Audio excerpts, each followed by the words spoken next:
Bon les amis, aujourd'hui nous allons voir quelque chose de très spécial. Nous allons voir comment il faut tenir le volant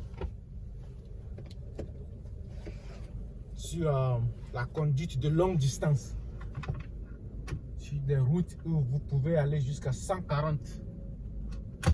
Ça semble peut-être être bête le sujet, mais c'est très important parce que on va jamais vous enseigner ça à l'auto-école, mais pourtant c'est quelque chose de très important pour éviter au maximum les accidents. C'est vrai que ça ne prévient pas les accidents et c'est Dieu qui contrôle, mais de notre part on peut aussi faire le maximum. On peut aussi faire le maximum pour éviter les accidents ou pour peut-être amortir les accidents. Ça je vais vous expliquer au cours de cette vidéo en fait. Là on va entrer sur une voie où il faut aller jusqu'à 140. Voilà. Et comment il faut tenir le volant? À l'auto-école on nous enseigne de tenir le volant comme ça, n'est-ce pas? Voilà. Les chevaux c'est un peu petit donc ça ne va pas si vite. Comme le Range Rover est devant moi. Mais c'est pas grave. Je veux gagner juste une route. J'éteins la climatisation pour qu'il n'y ait pas assez de bruit. Voilà. Je pense que là ça peut aller. Vous m'attendez? Eh bien on y va. Je dois aller jusqu'à 80 000 par heure. Bon, ce que je suis en train de dire, ça c'est comme ça, il faut tenir le volant sur de longues distances. Quand vous voyagez de longue distance avec votre voiture, il faut tenir le volant comme ça, comme à l'auto-école. Mais le problème c'est que, arrivé à un moment donné, tu es fatigué. Et là, quand tu es fatigué, tu vas vouloir tenir le volant avec un main. Il avait, n'est-ce pas, une main comme ça. Et là, c'est pas bon. Ça ne t'arrange à rien si tu tiens le volant comme ça. N'est-ce pas? Ça, c'est avec la main droite. Avec la main gauche, pareil, ça ne t'arrange à rien. Je vais t'expliquer pourquoi. Si par exemple, tu pars à vive allure, 140 à l'heure, et tu as quelque chose sur la voie, sur ton chemin, tu vas vouloir dévier. Alors que quand tu pars à une allure, au-delà de 120, c'est difficile de contrôler la voiture à l'instant T. C'est-à-dire que quand tu veux aller de l'autre côté, il faut déjà penser à peut-être 500 mètres avant d'arriver là-bas. Mais là, tu vas et tu vois en même temps l'obstacle. Et il faut dévier. Et là, si tu as la main comme ça, c'est difficile de dévier parce qu'avec la panique, là je suis en train de parler, tout est clair. Mais avec la panique, en ajoutant la seconde main, tu peux faire du dégât. Parce que la seconde main qui viendra ne va pas faire ce que tu veux en fait. Parce que l'autre elle vient avec la panique et elle te dévie quelque part. Mais tu ne veux pas en fait. Donc c'est pas bon de tenir le volant avec une seule main comme ça ou comme ça. C'est pas bien.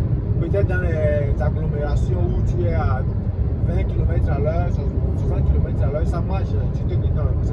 Mais sur des longues distances, regarde, c'est comme ça comme dans l'auto-école. Mais tu seras fatigué. Donc ce qu'il faut faire pour soutenir, tu poses ta main ici, je ne sais pas si vous pouvez voir ça dans la vidéo. Je vais essayer de faire une petite vidéo pour ajouter. Tu poses ta main ici et tu tiens le volant. Là, ça permet, cette main-là, ici, qui est posée sur la portière si vous voulez, vient caler le volant sur une ligne droite bien donnée, bien déterminée en fait. Donc vous pouvez bouger ça, juste bouger ça. Et ça permet de ne pas trop faire de mouvement.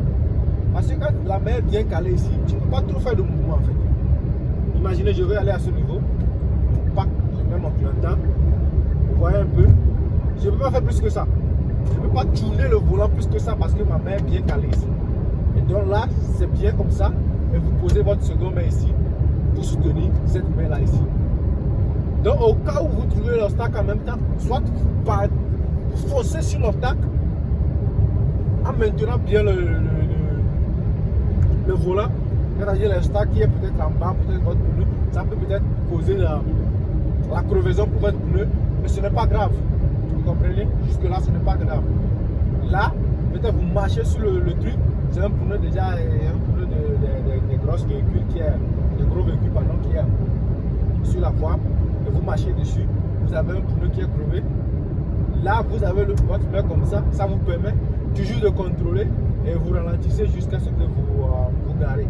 C'est ça qui vous permet d'être sur le contrôle en fait. Vous comprenez? Parce que la main là est bien calée ici. Ça, c'est des choses qu'on ne vous dira jamais en école parce qu'on dit qu'il faut toujours tourner le volant comme ça. Mais j'oublie que quand tu fais de longue distance, 600 km à parcourir, des fois même 1000 km à parcourir, en fait, tu ne peux pas tenir le volant comme ça jusqu'à arriver à destination. Donc, un peu comme ça, et tu as cette main là, la voie elle est droite, tu as cette main là comme ça, qui balade un peu. Si tu causes un peu avec ton ami, voilà, ça marche, tu parles, et cette main là, bien caler le volant, pas comme ça, hein, juste pouce là, notre pouce là, c'est quelque chose en fait. Ce doigt-ci, c'est vraiment énorme. Dans tous les doigts, c'est le doigt qui a plus de force en fait. Je ne sais pas si vous le savez, mais c'est le doigt qui a plus de force que tous les autres doigts. Donc si vous prenez ça, vous calez ça comme ça, c'est comme vous avez mis un cas. Et vous êtes tranquille, vous bougez. Là c'est un petit virage. Parce que moi je m'en fous. Je m'en parle les couilles en fait. Il suffit juste de bouger le doigt. Parce que les petits virages, ça n'a pas besoin de faire trop de manœuvrage. Il suffit de bouger un peu, et si sur la voie, bien droit, il n'y a même pas quelque chose qui va dire que non, tu n'es pas là. Donc les gars, c'est ça. Hein. Je ne suis pas en train d'enseigner aux anciens, peut-être eux ils connaissent déjà, d'autres ne savent pas.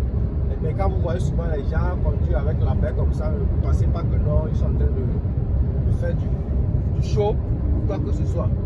Ça permet de maintenir le volant. Caler le volant complet. Et cette main-là vient au support et tu es tranquille. Tu peux faire même 1 million de kilomètres, tu es tranquille. Comme ça un peu et comme ça. Juste comme ça. Quand tu vois peut-être l'Oscar un peu plus de loin, tu le viens avec les deux mains comme ça. Calme. Et tu gères les gars. Donc c'est un peu ça. Si vous avez aimé la vidéo, n'oubliez pas de liker, de partager. Abonnez-vous, donnez-nous la force pour plus de vidéos parce que on en a besoin et vous en avez besoin aussi. Merci et prenez soin de vous et tous nos amis qui parlent dans l'auto-école et qui ont leur examen. Je vous souhaite tous bonne chance et que évitez surtout la peur. Ayez confiance en vous, ayez confiance en Dieu et voilà. Vous pourrez jouer, vous pouvez faire tout ce que vous voulez. Tranquille. Voilà. Là, sur mon chemin de 120, je suis descendu maintenant à 120, j'étais à 140. Merci. Et j'allais oublier un truc, je tiens à préciser qu'il ne faut jamais tenir le volant comme ça à l'examen de l'auto-école. Pourquoi? Parce qu'à l'auto-école, vous n'allez jamais parcourir plus de... qu'est-ce que je veux dire? Même 30 km, si vous faites trop, c'est 30 km, 40 km. Donc à l'auto-école, vous n'avez pas besoin de tenir le volant comme ça. Non. Ça, on va vous faire échouer et ne dites pas que c'est moi qui ai fait. Ouais. Donc, oh purée, je ne devais pas passer par ça. Bon, donc, à l'auto-école, tenez le volant comme il faut avec les deux mains et allez-y tout doucement et tranquillement et c'est ça. Donc, là, vous avez votre propre voiture pour faire des voyages avec la famille. C'est ça, il faut aller comme ça. Donc à l'auto-école, je vous en prie, je vous en supplie, n'allez jamais tenir le volant comme ça, peu importe ce qu'il faut. Parce que vous n'allez pas conduire plus d'1 heure de temps. Si vous avez trop, c'est 30 minutes. Donc